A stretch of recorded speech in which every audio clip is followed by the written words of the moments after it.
When I found out I've been selected as a BAFTA Breakthrough, my initial reaction was just excitement. I think there was a lot of screaming and tears. I kind of went silent for a bit because it is kind of a big deal. So I just went, oh! So I realised, I was absolutely delighted. It's all a bit dizzying, really. I was in my dad's office when I got the email and I was just screaming. Jumped about the flat and then sat back down and got on with some work. I saw it flash up and I was in another meeting. I was literally in the middle of a shoot and I was like, oh. And luckily the camera was off. I had to contain my excitement. Oh my goodness, I've got it.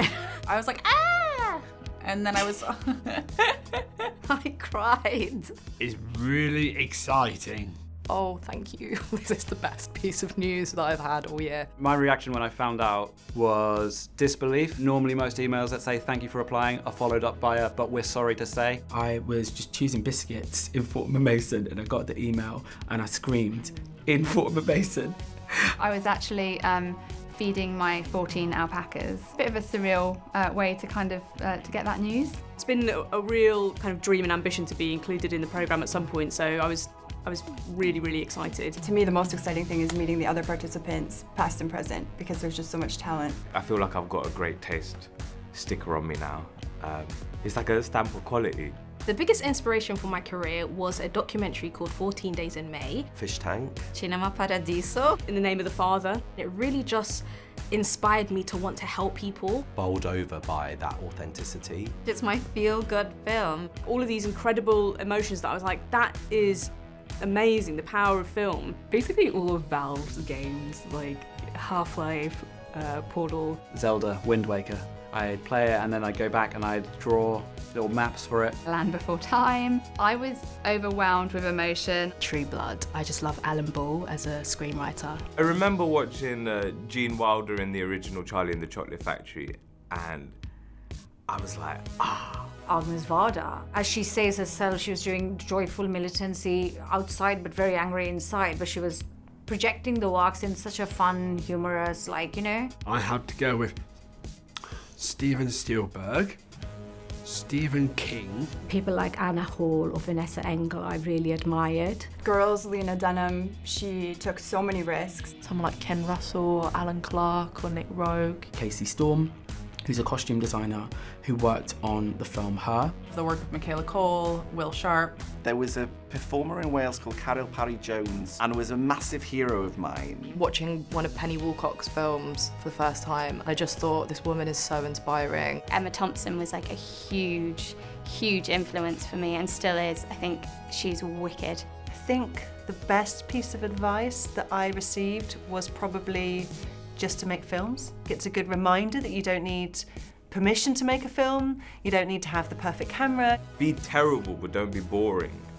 You know, make mistakes, enjoy being bad. No one really watches it. There's a million things going on right now, and actually there's a lot of power in just making it, putting it out, learning. When I was in Poland working on The Silent Twins with Letitia Wright and Tamara Lawrence, the girls really encouraged me to be provocative and to be creative and that my ideas carried weight. Be very truthful about why I'm sort of telling this story to execs or producers or commissioners. So it almost convinces them like, I need to tell this story. Love is like a great motivator, but spite is even stronger. Telling people, well, I'm gonna make a video game, I'm gonna do this thing, and they were like, haha, no you're not. Nothing has lit a fire under me more than proving someone else wrong. Someone said to me that I talk too much as a director, and actually that was the best thing, because if all the right ingredients are there, then you can just let them simmer and see what happens. You don't have to get in and control every single thing. The best bit of advice I think I've ever had was a book that I read by Richard Branson, which was called Screw It, Let's Do It. And it's all just about kind of going for your goals, taking the opportunities and just asking for things. Go on, Otto. You go in there and find out your destiny. I have big feelings, and I think I remember a director telling me to really embrace that. That served me really well, and I think it's really something I live by, to not hide away from yourself. From Deborah Hayward, she said, belly knows best. Your intuition, your gut, your water. You know what's for you and what isn't for you. To never forget who I am, stay grounded and hold on to my values. that it's a marathon, not a sprint. It took me like a while to find my place in the industry. I remember somebody saying to me, the thing is, to be successful in film, you've just got to be the last man standing. There's been so many times where even together we've thought, should we stop trying? So many people have great ideas, but never finish a film. You're going to hear no so much more than you're going to hear yes. That actually, if you can keep getting back up. You have to just believe in the base of your belly that this film needs to be told and needs to be seen, and you love it. Maybe that won't always be the piece of advice that we follow, but to get the first breakthrough, it really felt important. Just be nice.